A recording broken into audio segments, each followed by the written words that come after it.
এই মুহূর্তের বড় খবর, যুবসাথী প্রকল্প থেকে প্রতি মাসে ১৫০০ টাকা করে সবাইকেই দেওয়া হবে। হ্যাঁ, ঠিকই শুনেছেন, অফিসিয়াল ব্যানারের মাধ্যমে সেটি জানানো হলো। সরকারের পক্ষ থেকে কি জানানো হয়েছে বিস্তারিত তথ্য জানতে পারবেন এবং কি কি ডকুমেন্টস লাগবে, কোথায় আপনারা আবেদন করবেন, কারা এখানে আবেদন করতে পারবে না, আবেদন করলেও কাদের আবেদনগুলো রিজেক্ট হবে, বিস্তারিত তথ্য চলে এসেছে। ভিডিওটি প্রথম থেকে শেষ পর্যন্ত কন্টিনিউ করুন। অন স্ক্রিন দেখতেই পাচ্ছেন, প্রথমেই বলা হয়েছে বাংলার শিক্ষিত যুবকদের কর্মসংস্থানের লক্ষ্যে বিশেষ প্রকল্প। বাংলার শিক্ষিত যুবক যুবতীদের কিন্তু এখানে বলা হয়েছে নারী এবং পুরুষ সকলেরই কথা বলা হয়েছে, অর্থাৎ এখানে নারী পুরুষ সকলেই আবেদন করতে পারবে। কর্মসংস্থানের লক্ষ্যে বিশেষ প্রকল্প মাননীয় মুখ্যমন্ত্রী মমতা বন্দ্যোপাধ্যায়ের উদ্যোগে বাংলার যুবসাথী প্রকল্পের শুভ উদ্বোধন করেছেন।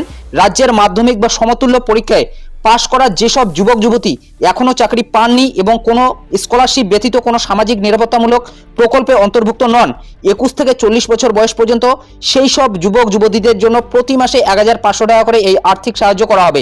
মূলত বুঝতেই পারছেন, সকলেই কিন্তু এই সুবিধা পাবে, অর্থাৎ নারী পুরুষ সকলকেই এই সুবিধা দেওয়া হবে।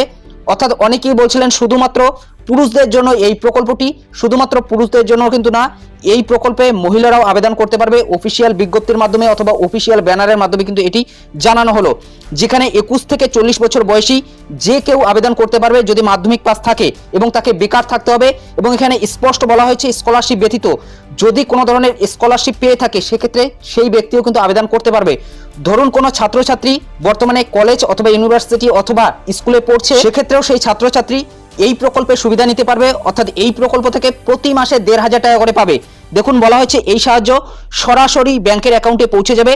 প্রতি মাসে ১৫০০ টাকা করে এই আর্থিক সাহায্য কোনো চাকরি না পাওয়া অবধি সর্বোচ্চ ৫ বছর পর্যন্ত এই সাহায্য প্রদান করা হবে। আগামী ১ এপ্রিল ২০২৬ থেকে এই সহায়তা প্রদান করা হবে, অর্থাৎ ১ এপ্রিল থেকে অথবা এপ্রিল মাস থেকেই প্রথম কিন্তু টাকা আসা শুরু করবে।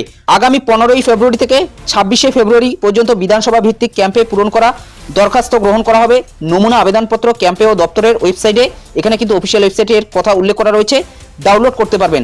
অর্থাৎ অফিসিয়াল ওয়েবসাইটের মাধ্যমে আপনারা ফর্মটি ডাউনলোড করে সেটা অফলাইনে কিন্তু আপনাকে জমা করতে হবে যাবতীয় ডকুমেন্টস সহকারে।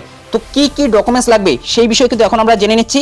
তার আগে আপনাদের জানিয়ে দিচ্ছি নারী পুরুষ সকলেই কিন্তু এই সুবিধা পাবে, অর্থাৎ প্রতি মাসে ১৫০০ টাকা করে দেওয়া হবে যদি আপনি বর্তমানে বেকার রয়েছেন। তবে যদি আপনি কোনো ধরনের সামাজিক প্রকল্পের সুবিধা পাচ্ছেন, ধরুন লক্ষ্মীর ভান্ডার, তাছাড়াও কৃষক বন্ধু অথবা অন্য কোনো ভাতা পাচ্ছেন, অর্থাৎ বেকার ভাতা থেকে শুরু করে অন্য কোনো ধরনের ভাতা পেয়ে আসছেন, সেক্ষেত্রে কিন্তু আপনি এই সুবিধা পাবেন না। অর্থাৎ শুধুমাত্র স্কলারশিপ ব্যতীত বাকি কোনো ধরনের যদি সামাজিক আপনি প্রকল্পের আন্ডারে থেকে থাকেন সেক্ষেত্রে কিন্তু আপনি এই সুবিধা পাবেন না। যুবসাথী প্রকল্পে আবেদনের জন্য কি কি ডকুমেন্টস লাগবে? ১ নম্বরে আধার কার্ড, ২ নম্বরে মাধ্যমিক বা সমতুল্য পরীক্ষার অ্যাডমিট কার্ড, ৩ নম্বরে শিক্ষাগত যোগ্যতার প্রমাণপত্র অর্থাৎ মাধ্যমিক পাস সার্টিফিকেট, ৪ নম্বরে ব্যাংকের অ্যাকাউন্টের ডিটেলস, ৫ নম্বরে পাসপোর্ট সাইজ ছবি, সাম্প্রতিক ছবি, ৬ নম্বরে আপনার মোবাইল নম্বর। কিভাবে আবেদন করবেন? আবেদন কিন্তু আপনাদের অনলাইন করা যাবে না, আবেদন করতে হবে অফলাইন। ১৫ থেকে ২৬শে ফেব্রুয়ারি রাজ্যের প্রতিটা বিধানসভাতে একটি করে ক্যাম্প বসবে, সেই ক্যাম্পে গিয়ে আপনাদের অফলাইনে ফর্ম পূরণ করে জমা করতে হবে। অনলাইন কিন্তু ফর্ম পূরণ করা যাচ্ছে না, অফলাইনে আপনাকে ফর্ম পূরণ করে জমা করতে হবে।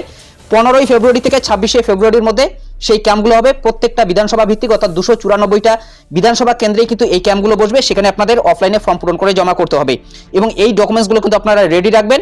এবং যুবক যুবতী সকলেই কিন্তু এই সুবিধা পাবে। ২১ থেকে ৪০ বছর বয়সী, মাধ্যমিক পাস থাকলেই হবে এবং বেকার থাকলেই হবে। যদি কোনো সামাজিক প্রকল্পের সুবিধা আপনি পেয়ে থাকেন, কৃষক বন্ধু থেকে শুরু করে লক্ষ্মীর ভান্ডার অথবা বেকার ভাতা, এইসব প্রকল্পের সুবিধা যদি আগে থেকে আপনি পেয়ে থাকেন সেক্ষেত্রে কিন্তু এই যুবসাথী প্রকল্পের সুবিধা পাবেন না। অর্থাৎ আপনাকে এই সমস্ত প্রকল্পের সুবিধা পাওয়া চলবে না। যদি এই সমস্ত প্রকল্পের আপনি সুবিধা আগে থেকেই পেয়ে থাকেন সেক্ষেত্রে এই প্রকল্পের আপনি সুবিধা পাবেন না, অথবা এই নতুন যুবসাথী প্রকল্পের সুবিধা পাবেন না। আপনাকে বেকার থাকতে হবে এবং কোনো সামাজিক প্রকল্পের আন্ডারে থাকা যাবে না। এবং তাছাড়াও যদি আপনি স্কলারশিপ পেয়ে থাকেন সেক্ষেত্রে কিন্তু এই সুবিধা পাবেন। তবে ছাত্রছাত্রীদের জন্য সুখবর, যদি স্কলারশিপ পেয়েও থাকে তার সাথেও কিন্তু এই প্রকল্পের সুবিধা পাবে। মূলত বুঝতেই পারছেন ১৫ তারিখ থেকে আবেদন শুরু হয়ে যাচ্ছে। অবশ্যই আপনারা কমেন্ট বক্সে জানিয়ে দেবেন আপনাদের কি মতামত রয়েছে এবং এই ভিডিওটি সকলকে শেয়ার করে জানিয়ে দেওয়ার চেষ্টা করবেন। যদি ভিডিওটি ভালো লাগে একটি লাইক করে দেবেন। অবশ্যই আপনার মতামত কমেন্ট বক্সে জানাতে ভুলবেন না এবং পেজটি ফলো করে রাখবেন।